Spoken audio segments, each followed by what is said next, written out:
All right, we'll get started. Thank you for having me tonight. My name is Lori Volkert. I'm the fire inspector for the Town of Windsor. And tonight we're going to be talking about emergency preparedness for families with frail elders.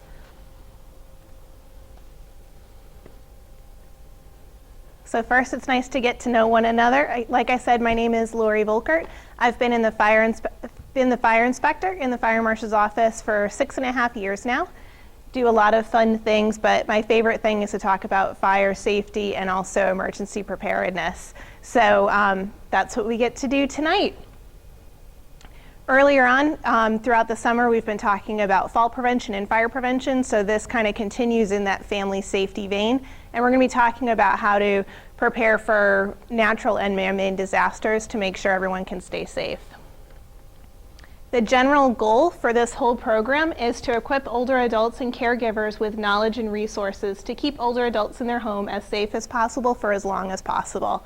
And specifically tonight, we're going to be talking about simple steps that you as a family can take to make sure that older adults and caregivers can stay safe in their homes during, like I said, natural and man-made disasters. The big thing to remember with emergency preparedness is that it's a 3-step process. First, you have to plan, then you have to put that plan in place and prepare, and then third and most important, you have to practice that plan and make sure everyone's on the same page, communicate it well, and make sure that you're adjusting the plan as you need to as your needs change as a family. And tonight we have a handout that I found very useful. It's actually a checklist, so you can go through as a family to make sure that you can answer all of these questions as a group, and that way you'll know that you're prepared. The first part is, what are the most important disaster issues for the area that you live? Here in Windsor, we see a lot of snow and the occasional hurricane. We're not in the path of a lot of man-made disasters other than maybe a car accident on 91 spilling something. So really the biggest issue is to make sure that you're going to be able to stay safe during a severe storm, whether it's during the summer or the winter. How should you respond to disasters that strike with little or no warning? Most of the time, if a hurricane or a blizzard is bearing down, we'll know about it a few days in advance. So you put these plans in place to make sure that you're ready when the storm hits. Other storms, such as a tornado whipping up, you may have little to no response, and so it's important to have a family plan in place. Similar to if there's a fire and the smoke alarm goes off, you need to know what to do immediately to make sure that you can stay safe during those quick emergencies. If there's an evacuation order, where should you go? What are your transportation needs and what are your options? I know a lot of families with frail elders here in town use senior transportation. It'd be a good idea to contact them and find out whether that transportation is going to be running during an upcoming weather event. And you want to make sure that you're not relying on a service that may not be available if you need it. Another important thing to know is, where are your shutoff valves for your household utilities? Obviously, if you live in an apartment building or in senior housing, it's not as big of an issue. But if you live in a single or two-family home, it's important to know how to turn off your gas, your electricity, your water, in case you have to evacuate, so that way you can secure your property. Also, if you need any special tools to do that, you should keep them on hand in a special place, so that way you know where they are all of the time.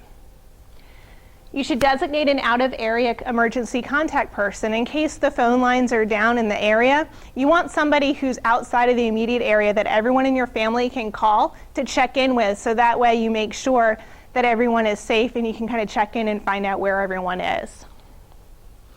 And then make it a point to meet your neighbors in case you need to help one another during an emergency.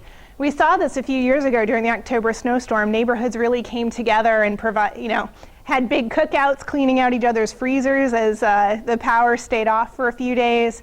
And also, especially if you've got some special needs in your family, it's good to know what resources you've got in your neighborhood. And also letting your neighbors know what resources you may have.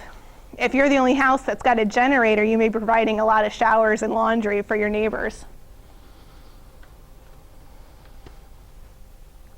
So once we kind of know what to expect and what we should do, the next thing you want to do is have essential emergency supplies ready. And we break this up into 2 categories. You want one kit that's going to keep you safe in your home. We suggest that you keep supplies for at least 3 days. As the storm is bearing down, you might want to bump that out to 6 to 9 days. As we saw the October snowstorm, some people were out of power for up to 10 days. You want to make sure and rotate those items by the use-by date. You want to make sure that your canned green beans are staying good, and make sure you rotate that stock out. On your checklist, we actually have a list of the things that should be in that kit to stay home safe. You want drinking water. You want water at least a gallon per person per day that you are preparing for. So if you've got 3 people in your family, you're trying to prepare for 3 days, you're going to have 9 gallons of water that you need to keep on hand. If you're storing it in those jugs from the grocery store, make sure you pay attention to those use-by dates and store it in a dark, cool area. So that way the water doesn't, take on any of the plastic properties or anything like that. Next, food, non-perishable, ready to eat. A lot of times we'll get cans of soup, but then the oven won't work because the electricity is out. So you want to make sure that the food that you have on hand is going to be easily prepared if the power is out or other utilities are out. Definitely flashlights and a portable radio and additional batteries. Also, the industrial size glow sticks are very good. You can crack those. They last for 12 hours, so you can use those overnight as kind of a nightlight situation. You want to stay away from using anything with open flames. Number 1, because of the carbon monoxide issues, and number 2, because of the potential fire issues. I know at the October snowstorm, my fire department out in the east side of the state actually responded to a fire because people lit a bunch of candles when the power went out and the fire spread. And it can be difficult for the fire department to get there in the middle of a snowstorm. You want to make sure that you've got a first aid kit, hand-operated can opener, waterproof matches, a supply of prescription medications. All of the pharmacies here in town do not have generators. So during a prolonged emergency, you may not be able to get your regular medications from CVS or Walgreens. So you want to make sure that you've got a supply for 3 to 6 days on hand just in case. That also goes for oxygen or other types of medical supplies that you may need. You want to make sure that you've got a cell phone and charger if you have it, so that way you can dial out for emergencies. Keep some cash or traveler's checks on hand. Again, the ATMs may not be working if the power is out. And your emergency contact list, which that's the last page on your packet, is an emergency contact list. Put in all of your family members, doctor's contact numbers, your outside the area emergency contact, and keep this with you. If your cell phone dies, you may not be able to access that phone book on your cell phone. So it's a good idea to keep this with your kit at home, and also keep a copy in your glove compartment in your car, so that way if an emergency happens while you're out on the road, you're not scrambling to find that information. So once you're ready to stay safe at home, occasionally you may need to evacuate the area, or your home may not be safe to stay in if it's a prolonged snowstorm and it gets cold. So you may need to evacuate to a shelter. In order to do that, you want to make sure that you've got a go kit. And this includes personal hygiene items, clothing, walking shoes, a couple bottles of water, some breakfast bars, sleeping bags, all of the things that you're going to need to stay comfortable. It's really important if you've got family members that are going to need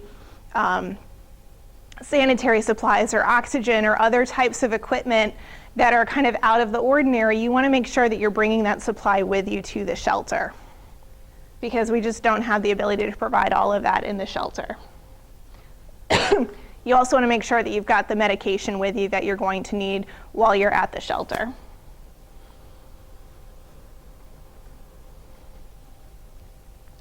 Next, you want to make a plan with your family, and you want to kind of spread it out in 3 different levels. First, what happens if there's an emergency in your home, such as a fire?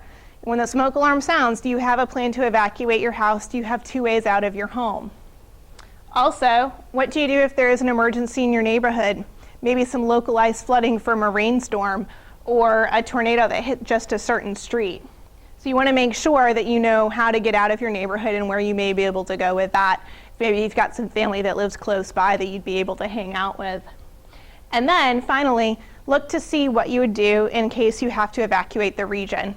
This is similar to, when Hurricane Sandy hit and some other, Windsor didn't get hit too bad. Other communities got hit a little bit worse. So you want to make sure that you're ready just in case something to that magnitude happens.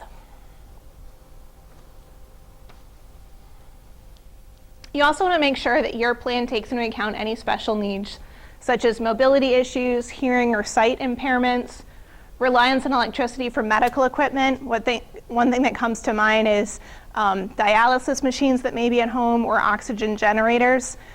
At the shelter, we'll have electricity that you can use to plug those in, but we don't have the additional staff to help you run those. So if you need additional help to run those machines to keep someone healthy, you need to provide that help with you. Also, reliance on medications or other medical supplies. Like I mentioned before, sanitary equipment is one of those things that you don't really think about when you go to a shelter, but can turn into a problem if you don't think about it ahead of time. If you receive home health care services, you need to discuss your emergency procedures with that company. Find out if services are going to be able to be kept up during an emergency. And if you need care at home, you're going to need care at the shelter. So you want to make sure that you're able to communicate that need and make sure it's going to be met.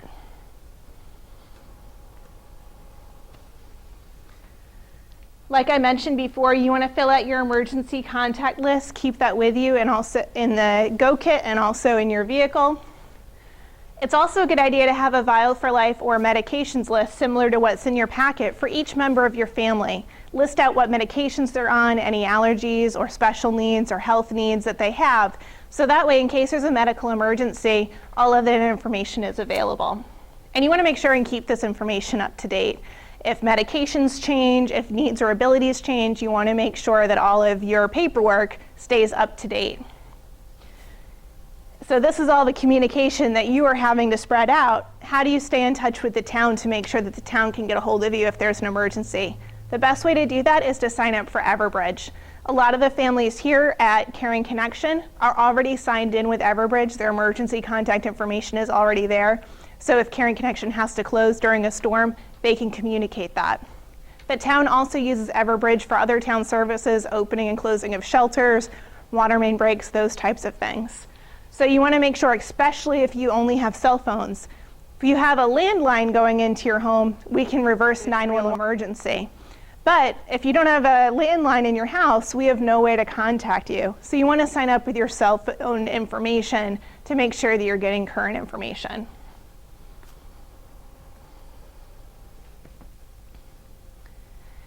And that's the end of the presentation. Are there any questions?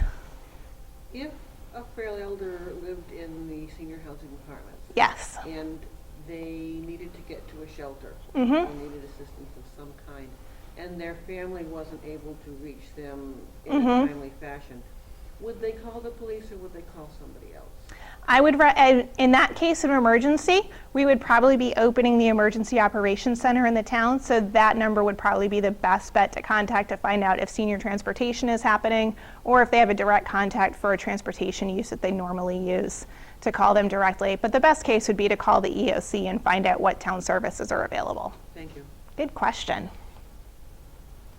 Well, if you think of any more questions, something's bugging you in the middle of the night, feel free to give my office a call and leave me a voicemail or call me during the day and I'll answer, or shoot me an email. You can also follow me on Twitter and Pinterest at WindsorFMO for safety updates and fire, fall, and emergency preparedness safety messaging throughout the year. Also, when there's a weather emergency, I will be making sure that good information is getting sent out from reliable sources. That's it. Thank you very much. Thanks, Laura. Thank you. Thank you.